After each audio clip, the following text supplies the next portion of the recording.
Gentlemen of the Cinderella cast and crew, this is your 5-minute call. You have 5 minutes. Thank you. Let's hope we have some better performances than last time. I can't understand how so much could go wrong in a show. Let's make it a really good one, yeah?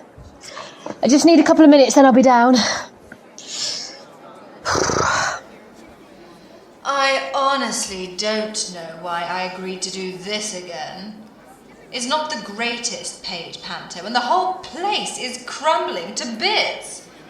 Something drew me back, but I'm not sure what.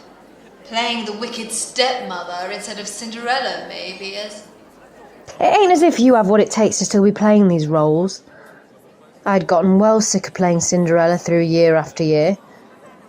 I didn't know why I couldn't be the Wicked Stepmother, instead of Little Miss Goody Two-Shoes doing my very best with RP.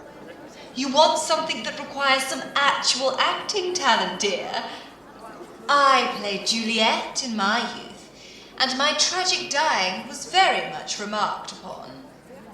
Now you're just dying up to 3 times a day. Oh, this performance had better go well. My agent has brought someone along who casts for doctors. God knows I could do with a break. What is it with the celebrity casting of pantomimes? Most of them are full of soap stars who can't act. But if you can get cast in one, I guess it evens it out. You older actors are just jealous because that no one ever comes in to see you because your career is almost over. I don't think any of the doctors cast would want to be in this excuse for a panto. The other day, just before the fairy godmother first appears, I was stood right where the pyrotechnic goes off. But it went off early and the show was stopped whilst the doctor was called for. Who said it was very likely your heavy grease paint stopped any burns other than superficial ones? The makeup is helping to hide the burns, which should soon heal. I still reckon I should sue for compensation. But I can't give this up or let people down. We do get some laughs, though. Usually, when something goes wrong. There's nothing to compensate being in this show from hell. I remember my first panto, years ago it was, at this same god-awful seaside town.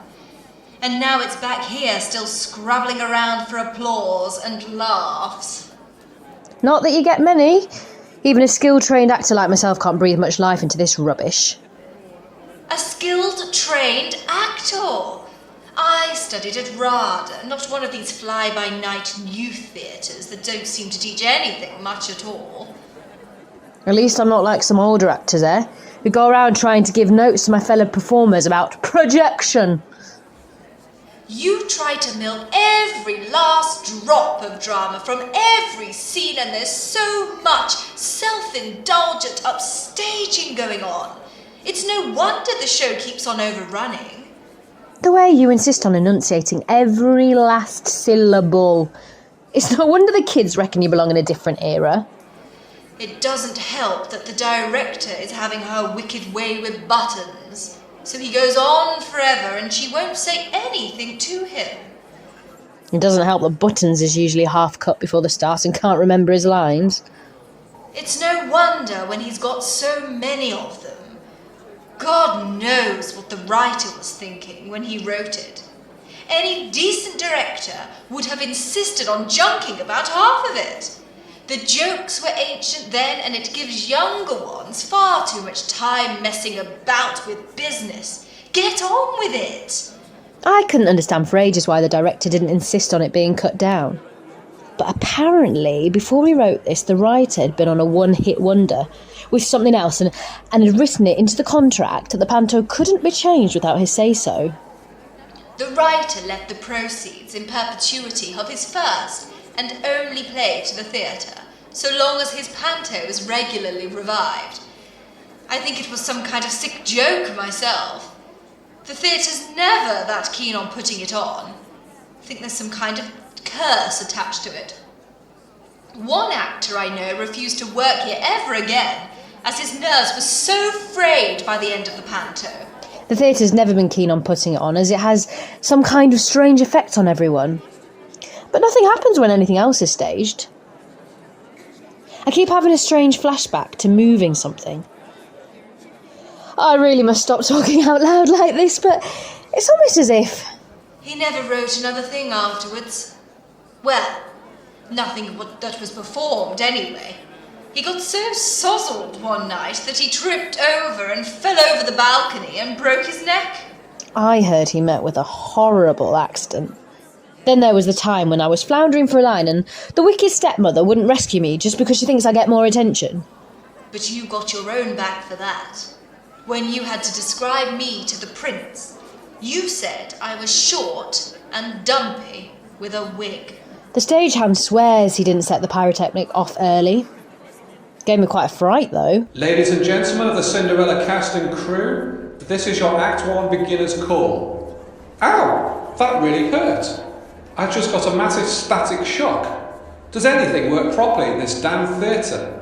Sorry, this is your Act 1 beginner's call. Thank you. I don't know what your secret was, but you managed to play just about every role there is in pantomime. You claim to know the secret to panto, though. It's no big secret, as panto is closely associated with Christmas, and audiences will forgive just about anything, which is just as well with all the over-self-indulgent behaviour on this show. Yes, I remember her saying that, and it's such a tragic shame about the stage weight mysteriously falling on you. Oh well. I'm having much more fun playing the wicked stepmother. The new Cinderella isn't much cop, though. I'll be glad to get out of this dressing room. It feels like there's someone else in here with me, making me fess up. Theatres can be such dangerous places. Stage waits left in strange, precarious positions. Pyrotechnics going off prematurely. Fly ropes suddenly fraying. Lighting rigs about to collapse above the new evil stepmother. Still, the show must always go on, and on, and on, because is it ever going to be cancelled? Oh, no it isn't! I'll be seeing you very soon, and it won't be a ball we'll be going to. Oh, no it won't!